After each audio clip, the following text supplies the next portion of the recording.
Aujourd'hui, on va parler d'un mec qui a vendu la Tour Eiffel. Bah, ça rentre direct dans le vif du sujet ici, la team. Comment allez-vous, la populace? Aujourd'hui, nous allons parler de Robert V. Miller, plus communément appelé sous le nom de Victor Lustig. Mais avant toute chose, likez, abonnez-vous. Sur ce, bonne vidéo.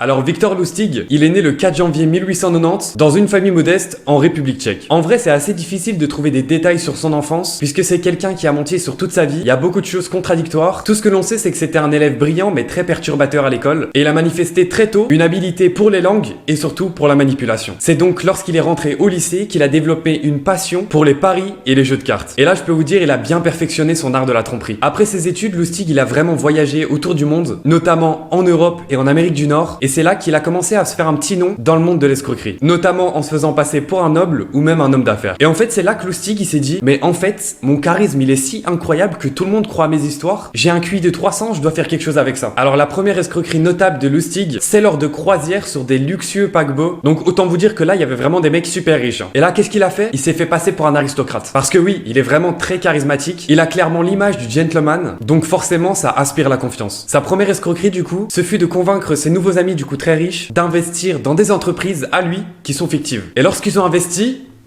paf!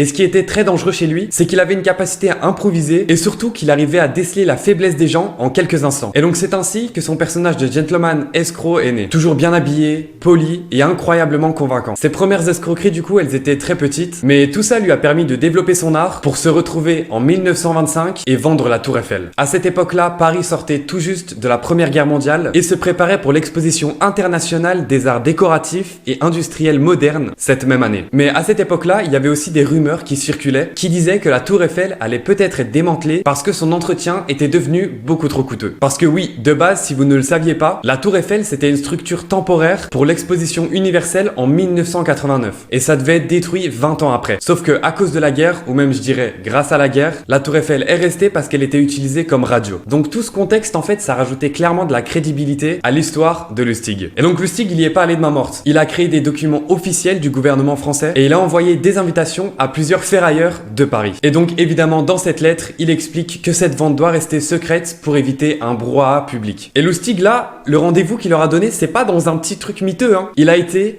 dans l'hôtel le plus luxueux de Paris. Est-ce que c'est bon pour vous? C'est Squeezie? Ouais.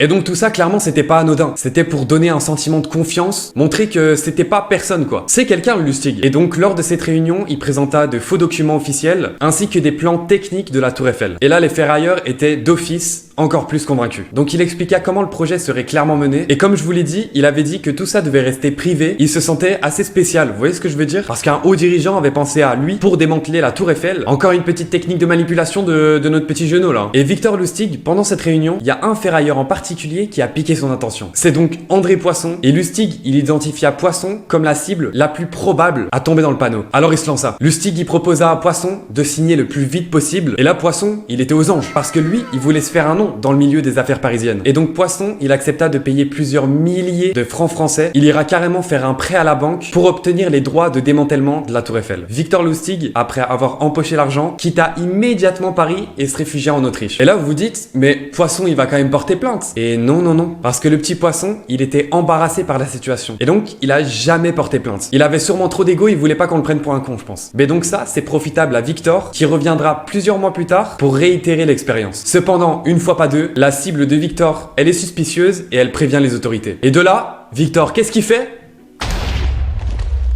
Voilà pour ce qui en était de son arc de la Tour Eiffel. En vrai, il est chaud quand même. Mais c'est pas tout. Victor, il a vu que la Tour Eiffel, ça avait quand même fonctionné, mais c'était assez gros. Maintenant, il va vendre une machine à imprimer des billets. C'est bon? Et évidemment, vous vous en doutez, c'est faux. Alors Lustig, il vend cette machine en une machine qui pourrait dupliquer des billets de banque. Mais alors comment ça fonctionnait? Parce que forcément, pour le vendre, il doit faire des démonstrations devant les clients. Et là, le 300 de QI ressort. Non, pas du tout, il a juste mis un vrai billet à l'intérieur de la machine. Du coup, il a juste à mettre le même billet qui est déjà dans la boîte, et hop, quelques heures plus tard... il en sort deux. Attention, il explique quand même bien que la machine avait besoin de 6 heures pour dupliquer un billet de 100 $. Et une fois la vente conclue, vous vous en doutez, Lustig, c'est ciao. Bon, malgré ses talents d'escroc, Victor finit par attirer l'attention des autorités américaines et en 1935, après plusieurs mois de traque, il fut arrêté par le FBI. Mais il avait pas dit son dernier mot. Victor, il tenta une dernière ruse et il s'échappe. Bon, malheureusement, il s'est fait rattraper. Mais bon, il est chaud quand même. Il a donc été condamné à 20 ans de prison à Alcatraz. Je sais pas si vous connaissez, mais c'était donc une prison à haute sécurité. Et la particularité de cette prison, c'était qu'elle était située sur une île. Donc très chaud pour s'évader. Et donc, il y passa le reste de sa vie pour décéder en 1947 d'une pneumonie. Voilà comment se clôture son histoire. J'espère en tout cas que la vidéo vous a plu. C'était un nouveau concept que j'essaye de tester. Je recopie clairement Squeezie. J'espère que vous avez kiffé. En tout cas, j'ai quand même été fasciné par cette histoire, puisque c'était pas un escroc qui faisait du mal aux gens, en tout cas physiquement je parle, mais il usait vraiment de son charisme et de son intelligence pour duper les gens, et je trouvais que c'était chouette à raconter en vidéo. Si ça vous a plu, n'hésitez pas à me le dire en commentaire, et surtout à liker cette vidéo. Sur ce, c'était Ricky. À la prochaine. De gros bisous. Ciao.